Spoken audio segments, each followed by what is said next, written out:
بسم اللہ الرحمن الرحیم الحمد للہ رب العالمین والصلاة والسلام علی سید المرسلین سیدنا و مولانا محمد وآلہ واصحابہ اجمعین اما بعد فاعوذ باللہ من الشیطان الرجیم بسم اللہ الرحمن الرحیم وَهَذَا كِتَابٌ أَنزَلْنَاهُ مُبَارَكٌ فَاتَّبِعُوهُ وَاتَّقُوا لَعَلَّكُمْ تُرْحَمُونَ۔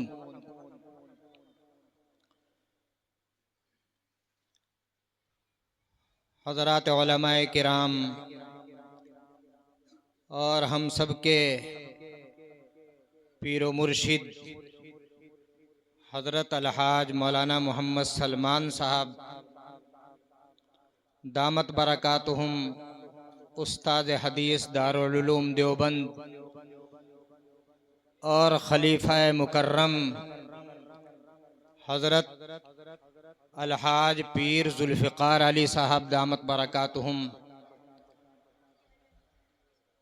اور حضرات سامعین، آپ حضرات کو معلوم ہے کہ آج کا یہ عظیم الشان پروگرام قاری تنویر صاحب کے 2 بچوں کے حفظ قرآن کی خوشی میں منعقد ہو رہا ہے۔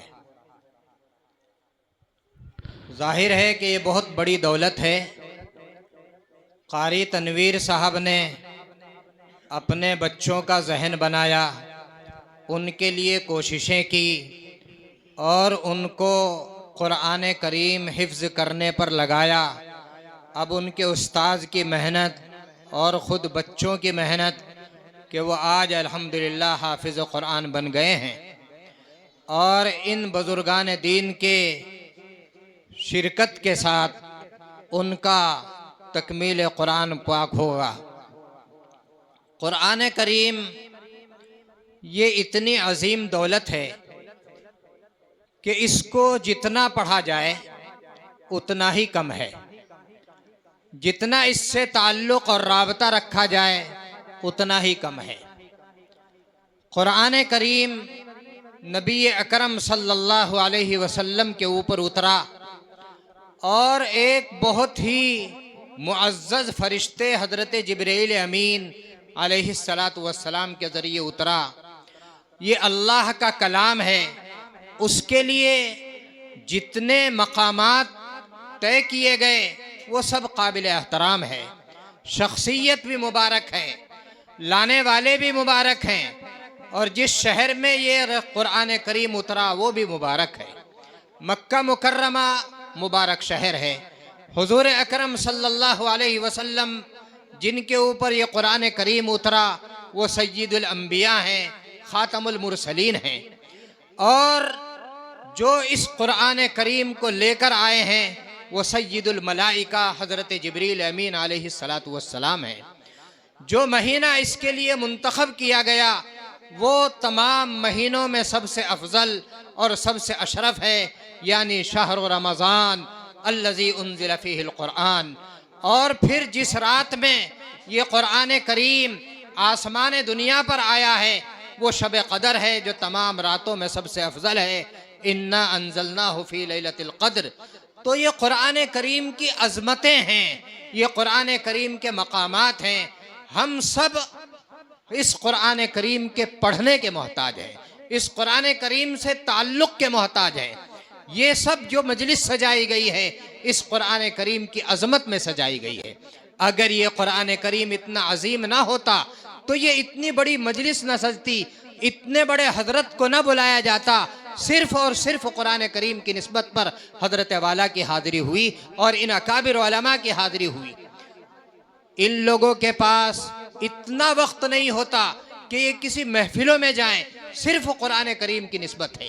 ایک مرتبہ مدراس میں قرآن کریم کی تفسیر مکمل ہو رہی تھی، حضرت مولانا قاری محمد قاسم صاحب انصاری وہاں کی پیریمیٹ مسجد میں تفسیر کر رہے تھے، تو ختم تفسیر قرآن کا ایک پروگرام تھا۔ حضرت مولانا سید ابو الحسن علی میاں ندوی نور اللہ مرقدہ کو دعوت دینی تھی۔ آپ سمجھتے ہیں کہ ان کے پاس تو باہر جانے کا بھی وقت نہیں تھا، بڑی عظیم شخصیت تھی، مگر انہوں نے فرمایا کہ قرآن کی نسبت ہے میں چلوں گا۔ تو قرآن کی نسبت پر آپ لوگ آئے، حضرت والا آئے، علماء کرام آئے، یہ سب کے لیے سعادت کی بات ہے۔ قرآن کریم اتنی اس کے اندر لذت ہے، اس کے اندر اس کی اتنی تاثیر ہے کہ ہر آدمی قرآن کریم کی طرف کھنچتا چلا جاتا ہے۔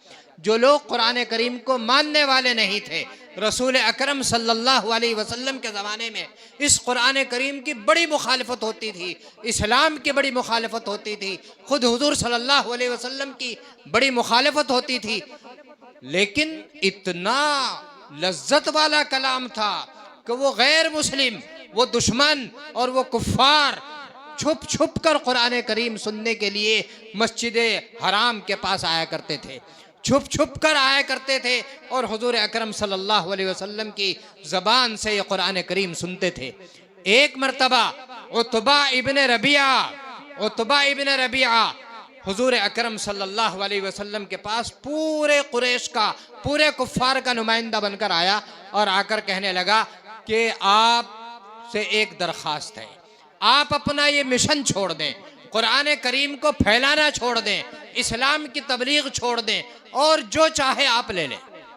اگر آپ کو مال کی ضرورت ہے تو سارے عرب کا مال اور خزانہ آپ کے قدموں میں ہم جمع کر دیتے ہیں، اور اگر آپ کو کسی اچھی نیک صورت اور بہت ہی خوبصورت عورت سے شادی کرنی ہو، اس لیے آپ یہ کام کر رہے ہوں، تو عرب کی سب سے خوبصورت عورت آپ کی خدمت میں پیش کر دیں گے، اور اگر آپ بادشاہ بننا چاہتے ہیں اس اسلام کی تبلیغ سے، اس قرآن کریم کے پیغام کو پھیلانے سے، تو ہم آپ کو اپنے بادشاہ تسلیم کر لیتے ہیں، آپ کو اتنی محنت کی کیا ضرورت ہے؟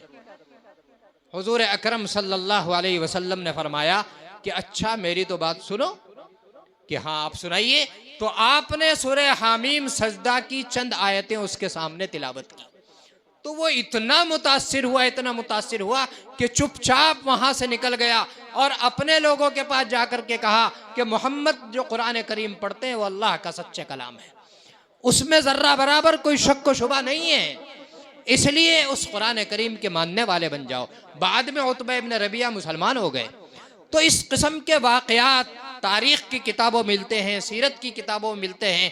سیرت ابن ہشام ایک کتاب ہے، اس میں حضرت علامہ ابن ہشام نے ایک واقعہ نقل فرمایا کہ ایک مرتبہ ابو جہل، ابو سفیان اور اخنس ابن شریق، یہ بڑے بڑے کفار تھے، یہ دن میں حضور اکرم صلی اللہ علیہ وسلم کو گالیاں دیتے تھے، ان کے کلام کو برا بھلا کہتے تھے، لیکن ایک دن ان تینوں نے چھپ چھپ کر، ایک دوسرے سے چھپ کر حضور اکرم صلی اللہ علیہ وسلم کا کلام سنا، قرآن کریم سنا۔ مسجد حرام میں آپ قرآن کریم پڑھتے تھے، تو یہ لوگ آ گئے، ایک ادھر بیٹھ گیا، ایک ادھر بیٹھ گیا، ایک پیچھے بیٹھ گیا، رات اندھیری تھی۔ قرآن سننے کے بعد جب یہ صبح کو نکلے ہیں تو تینوں کی آپس میں مڑ بھیڑ ہو گئی، بھئی تو کہاں؟ میں بس آ گیا تھا۔ ارے صبح تو آپ نبی کے شان میں گستاخی کرتے تھے، نبی کو گالیاں دے رہے تھے، اور آج اب پھر یہاں آ گئے، ان کا قرآن سننے کے لیے آ گئے، یہ کیا بات ہے؟ پھر تینوں نے وعدہ کیا نہیں اب نہیں آئیں گے، یہ محمد اچھا آدمی نہیں ہے، یہ اس کا کلام اچھا نہیں ہے۔ پھر اگلا دن ہوا، اگلے دن پھر آ گئے، اور ایک دوسرے کو پتہ نہیں، ان کے دل میں ایسی لذت محسوس ہوتی تھی اس قرآن کریم کو سن کر کے کہ وہ بے قابو ہو جایا کرتے تھے آنے کے لیے۔ اگلی رات پھر آ گئے اور پھر ایک دوسرے سے چھپ کر کے بیٹھے، لیکن اندھیری رات میں جب چلے تو پھر دونوں تینوں کی آپس میں مڑ بھیڑ ہو گئی، بھئی تو کہاں؟ پھر وہی بات، پھر ایک دوسرے کو برا بھلا کہنے لگے، بس دن میں تو ایسی بات تھی، تم ایسی باتیں کہہ رہے تھے اور اب ایسی باتیں کر رہے ہو، قرآن کریم سننے کے لیے آ گئے کہ اب نہیں آئیں گے۔ تیسرا دن ہوا، تیسرے دن پھر ایسے ہی آ گئے۔ یہ لذت ہے نبی کریم صلی اللہ علیہ وسلم کے کلام پاک کی، قرآن پاک کی لذت ہے، اس کی طرف کافروں کے دل کھنچتے تھے اور وہ متاثر ہوا کرتے تھے۔ چنانچہ تیسرے دن آئے، جب 3 دن ایسی حالت میں گزر گئے تو اخنس ابن شریق ابو سفیان کے پاس پہنچا، ابو جہل کے پاس پہنچا کہ بات کیا ہے، تم لوگ دن میں گالیاں دیتے ہو اور رات میں وہی قرآن کریم سننے کے لیے پہنچ جاتے ہو۔ تو کہنے لگے کہ بات تو یہ ہے کہ قرآن کریم ایک اچھا کلام ہے، اس کی طرف دل کھینچتا ہے، اس لیے قرآن کریم سننے میں جو ہمیں مزہ آتا ہے اس وجہ سے ہم وہاں چلے جاتے ہیں، لیکن ایمان نہیں لاتے کہیں ہماری سرداری ختم نہ ہو جائے۔ لیکن ابو سفیان کو بعد میں اللہ تعالیٰ نے توفیق دی، وہ مسلمان ہو گیا، ابو جہل مسلمان نہیں ہوا۔ تو اس طریقے سے قرآن کریم کے اندر اللہ تبارک و تعالیٰ نے لذت رکھی ہے اور اثر رکھا ہے۔ آج بھی یہ قرآن کریم اسی طریقے کے ساتھ اور انہی حروف کے ساتھ، انہی نقطوں کے ساتھ، انہی عبارات کے ساتھ ہمارے درمیان محفوظ ہے۔ ہم قرآن کریم سے اثر قبول نہیں کرتے، یہ ہماری کمی کی بات ہے۔ قرآن کریم میں کوئی کمی نہیں ہے، قرآن کریم تو بالکل اسی طرح، اسی اعراب اور حرکتوں کے ساتھ آج بھی اسی طرح ہے اور قیامت تک رہے گا۔ ابن مقنع ایک بہت بڑا شاعر بھی تھا، بڑا صحافی بھی تھا، بڑا ادیب تھا۔ اس نے ایک مرتبہ یہ پلان بنایا کہ کیا ہے قرآن کریم، چلو میں قرآن کریم کا ایک مثل پیش کروں گا، اس کا ایک نمونہ پیش کروں گا۔ تو وہ روزانہ، بہت بڑا شاعر تھا، ادیب تھا، روزانہ ایک ایک دو آیت لکھتا تھا ابن مقنع، اور لکھ کر کے پھر اس پہ غور کرتا تھا، پھاڑ دیا کرتا تھا، پھر لکھا پھر پھاڑ دیا، پھر لکھا پھر پھاڑ دیا، خود اسی کو قرآن کریم کا مثل جو لکھ رہا تھا وہ آیات اسے اچھی نہیں لگتی تھی۔ ایک دن ایسا ہوا کہ ایک جگہ سے گزر رہا تھا، محلے میں سے ایک گھر میں سے قرآن کریم کی آواز آ رہی تھی۔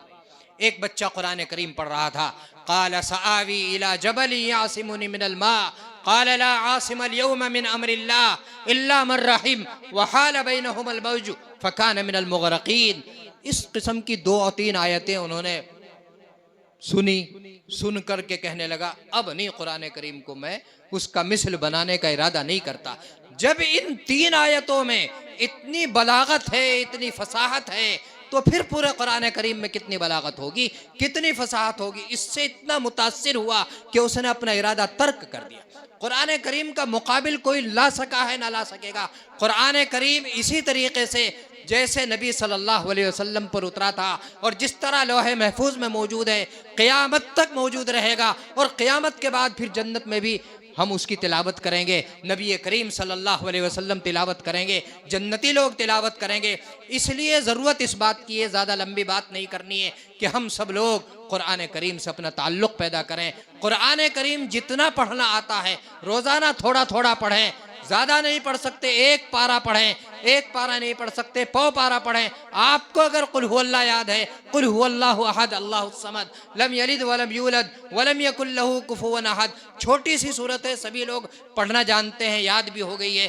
یہ قرآن کریم کی ایک چھوٹی صورت پورے دن میں پڑھتے رہیں، بہت اللہ تبارک و تعالیٰ کی محبتوں میں ہم شامل ہو جائیں گے اور قرآن کریم کی برکتیں ہمیں نصیب ہوں گی۔ اللہ تبارک و تعالیٰ ان دونوں بچوں کے دلوں میں حفظ کلام اللہ کو بسا دے، قرآن کریم کی محبت پیدا فرما دے، اور جن جن حضرات نے ان بچوں کے لیے محنتیں کی ہیں، ان کے والد گرامی، جنت میں تو ان کو اور آخرت میں تو ان کے تاج پہنایا ہی جائے گا اور بہت بڑی بشارتیں ہیں، مگر دنیا میں بھی ان کے لیے عزتوں کے فیصلے فرمائے۔